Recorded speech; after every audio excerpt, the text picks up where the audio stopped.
বাংলাদেশের বিজ্ঞাপনগুলো অনেক ফানি হয়ে থাকে। আজকের এপিসোডে আমরা বাংলাদেশের কিছু ফানি বিজ্ঞাপন নিয়ে কথা বলবো। আপনার যদি মন খারাপ থেকে থাকে তাহলে এই ভিডিও দেখলে আপনার আর মন খারাপ থাকবে না। তো এই অ্যাডগুলো প্রচণ্ড পরিমাণ ফানি। তো কথা না বাড়িয়ে ইন্টোর পর ফিরে আসা যাক।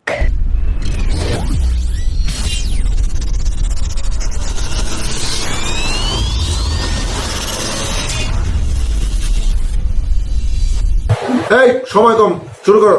প্রথমে রয়েছে এই ভিম লিকুইডের অ্যাডটা। এই ভিম লিকুইডের এই অ্যাডটা এত পরিমাণ ফানি, কথা না বাড়িয়ে দেখে আসা যাক এই অ্যাডটা।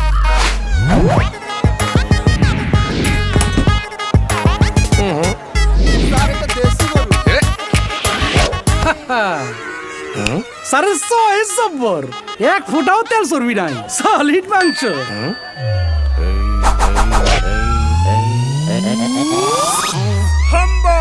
ভীম লিকুইড এক ফোঁটাতেই তেল চর্বি সব পরিষ্কার। এই বিজ্ঞাপনটি ম্যাটাডোর হাই স্কুল কলমের। এই বিজ্ঞাপনটি একসময় মানুষকে অনেক হাসিয়েছে। চলুন দেখে আসা যাক এই কলমের বিজ্ঞাপনটি।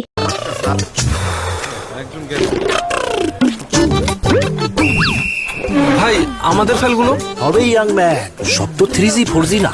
এখনো পৌনে একটা তো বাজে নাই। স্বাস্থ্য ঠিক না রাখলে সার্ভিস দিব কিভাবে?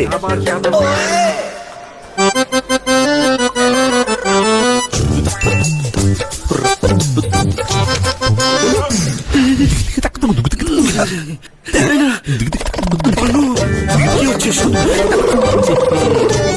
চাইলেও লিখবেন না চাইলেও লিখবেন, ম্যাটাডোর বলবেন। এটা হচ্ছে অনন্ত জলিলের তৈরি করা গ্রামীণ ফোনের ইমার্জেন্সি ব্যালেন্স। চলুন হাসির একটি দেখে আসা যাক। ব্যালেন্সটা এখনই শেষ হলো। ফোনটা দেখি।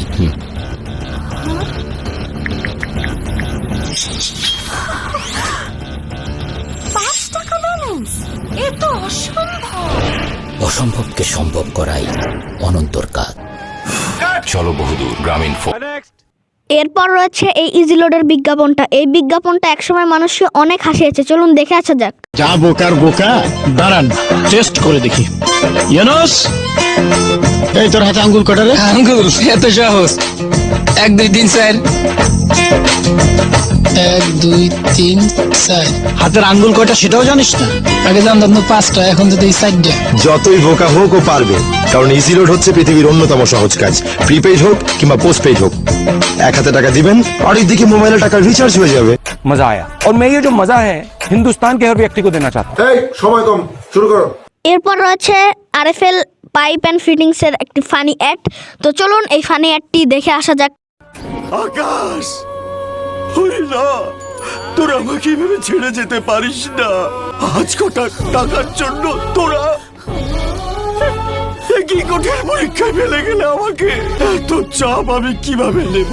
এত চাপ, এত চাপ, এত চাপ। এতটা চাপ সিনেমার কোনো নায়কও নিতে পারেনি, যতটা চাপ মাটির 1250 ফুট নিচ পর্যন্ত গিয়েও হাসি মুখে মেনে নেয় আরএফএল ইউপিভিসি ক্লাস পাইপ। এই ভিডিওটি যদি ভালো লাগে থাকে তাহলে অবশ্যই like, comment, share and subscribe করতে কিন্তু ভুলবেন না। সো আজকের মতো আল্লাহ হাফেজ।